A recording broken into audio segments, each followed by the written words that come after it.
శ్రోతలకు నమస్కారం. ఇప్పుడు వినబోయే కథ పేరు చిలిపి మొగుడు అనుమానం పెళ్ళాం. పద్మావతి దివాకర్ల గారు రచించారు.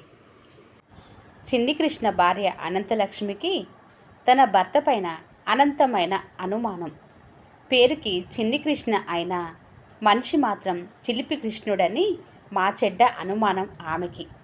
ప్రతిరోజు ఆఫీస్ నుండి తిరిగి వచ్చిన తర్వాత అతని జేబులు, బ్యాగ్, టిఫిన్ బాక్సు అన్నీ చెక్ చేస్తుందామె, ఏమైనా ఆధారాలు దొరుకుతాయేమోనని.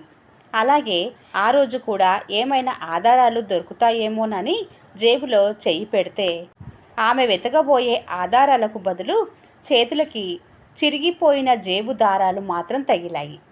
సాయంకాలం ఆఫీస్ నుండి తిరిగి వచ్చి ఫ్రెష్ అవుతున్నప్పుడు కూడా ఏవైనా సందేహాస్పద సందేశాలు ఉన్నాయేమోనని ఫోన్ కెలుకుతుందామె.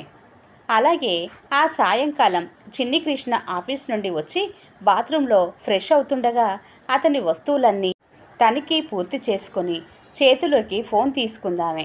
యథాలాపంగా సెల్లో ఉన్న పేర్లు చూసిన అనంతలక్ష్మి అనుమానం రెట్టింపైంది. ఉదయం నుండి వచ్చిన ఫోను వివరాలు ఆత్రంగా చూసింది. ఉమా నుండి 5 మిస్డ్ కాల్స్ ఉన్నాయి.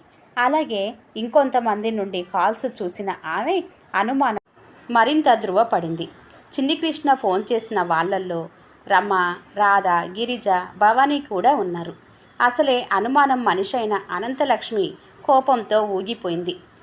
తెల్లటి ఆమె ముఖం క్షణంలో ఎరుపెక్కింది.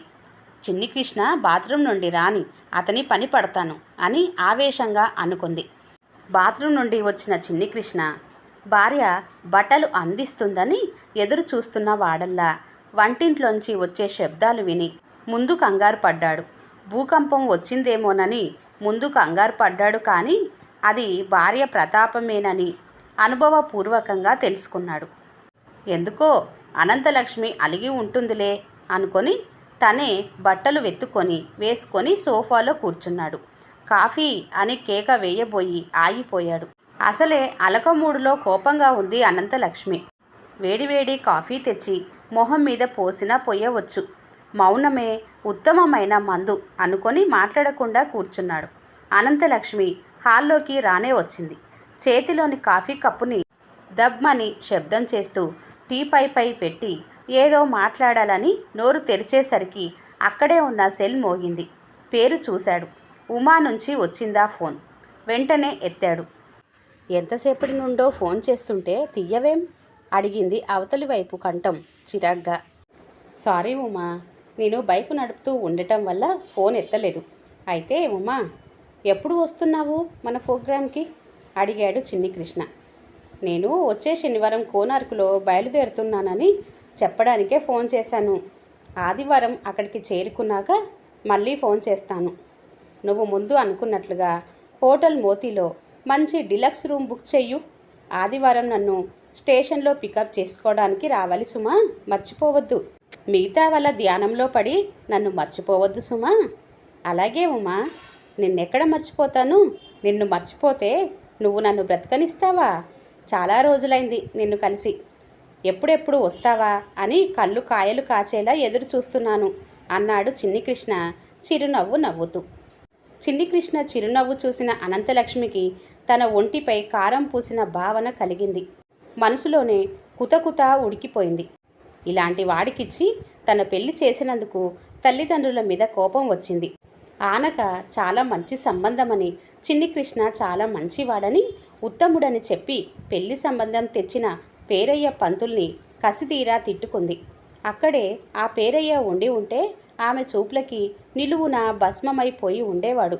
భర్త పైన కోపం అంతకంతకు కొండలా పెరిగిపోతుంది. ఇన్నాళ్ళు తన భర్త చిన్ని కృష్ణే అనుకుంది. కానీ ఇప్పుడు ఈ వ్యవహారంతో చిలిపి కృష్ణుడని పూర్తిగా తేలిపోయింది. మరిలా లాభం లేదు, తగిన ట్రీట్మెంట్ ఇవ్వాల్సిందే అని మనసులోనే నిశ్చయించుకుందామే. చేస్తున్న పని సగంలోనే ఆపి వంటింట్లోంచి కోపంగా వచ్చిందామె. చేత్తో అప్పడాల కర్రతో.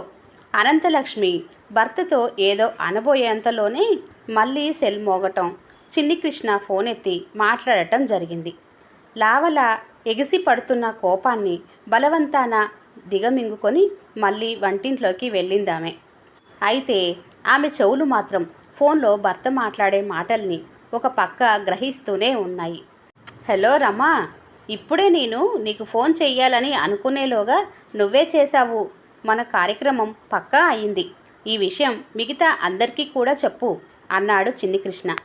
ఎంత చెవి రిక్కించి వినటానికి ప్రయత్నించినా అటువైపు నుండి జవాబేమి వచ్చిందో ఏమాత్రం తెలుసుకోలేకపోయింది అనంతలక్ష్మి.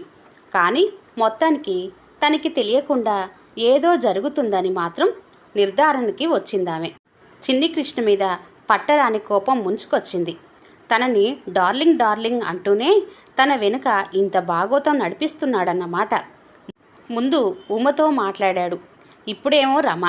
వీళ్ళిద్దరే కాక తను ఫోన్లో చూసిన రాధ, గిరిజ, భవానీ కూడా ఉన్నారాయే. అమ్మో అమ్మో, ఎంత ఉత్తముడు అనుకున్న తన భర్త ఇంత గ్రంథసాంగుడా అంటూ మనసులో కుమిలిపోతూ కళ్ళనీళ్లు పెట్టుకుంది అనంతలక్ష్మి. ఆమె అనుకున్నట్లుగానే చిన్ని కృష్ణ ఆ తర్వాత వాళ్ళందరికీ కూడా ఫోన్ చేశాడు.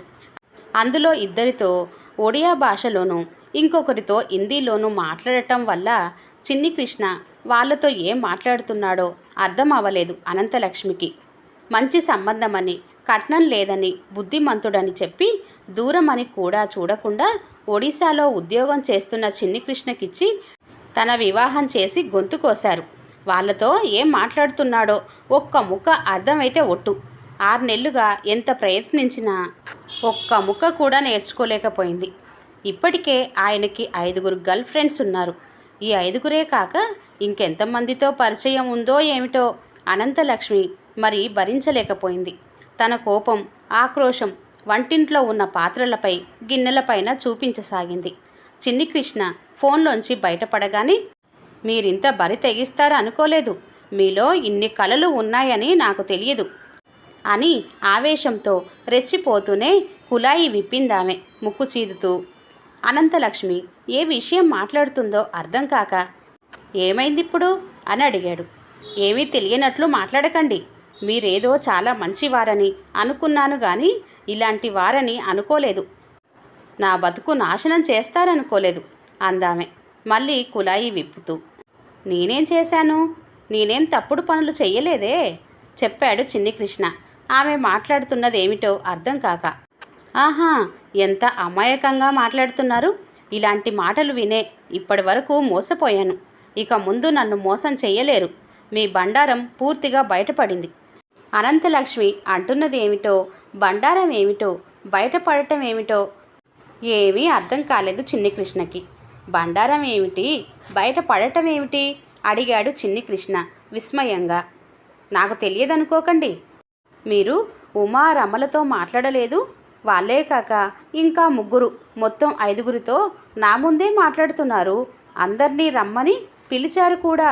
ఈ 5 కాక మీకు ఇంకెంతమంది అమ్మాయిలతో పరిచయాలున్నాయో. చిచ్చి, మీరు నా భర్త అని చెప్పుకోవటానికే సిగ్గుగా ఉంది. చేసింది చాలు, నాకు ఇంకేం చెప్పవద్దు. ఇంకా మీరేం చెప్పినా వినే స్థితిలో నేను లేను. నన్ను ఎల్లకాలం మోసం చెయ్యలేరు. నేనిక మీతో కాపురం చెయ్యలేను. నేనిప్పుడే పుట్టింటికి వెళ్ళిపోతున్నాను. అక్కడికి చేరిన తర్వాత మీకు విడాకుల నోటీసు పంపబోతున్నాను.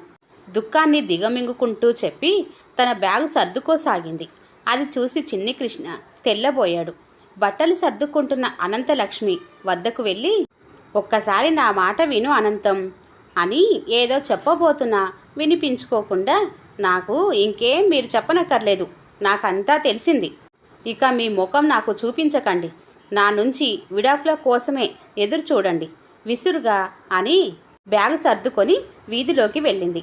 ఏం చెప్పినా వినిపించుకోకుండా వీధిలో కనిపించిన ఆటో ఎక్కిన అనంతలక్ష్మిని చూస్తూ నిట్టూర్చాడు చిన్ని కృష్ణ.